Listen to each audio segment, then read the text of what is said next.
کشور تونس، شهر تونس، همون جاده‌ای که همه میان قدم میزنن کنار دریا هست و پیچ در پیچ هوای بسیار عالی داره. اول صبح یه باد ملایم میاد و هم لذت میبره.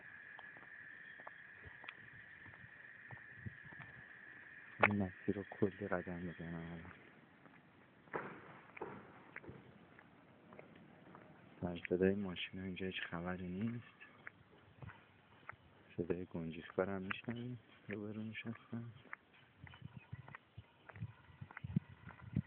زندگی خوبی میشه داشت اینجا.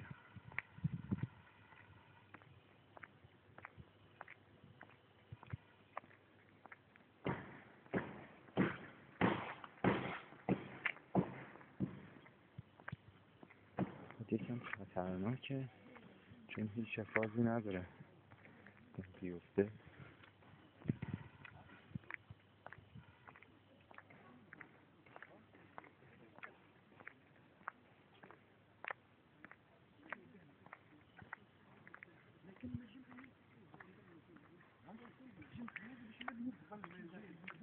من فرانسه حرف میزنم یا عربی.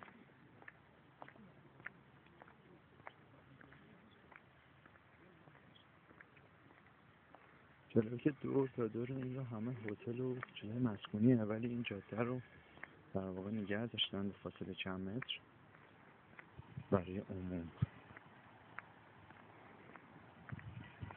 و هتل ها و این آپارتمان ها نمیتونن بیان جلو.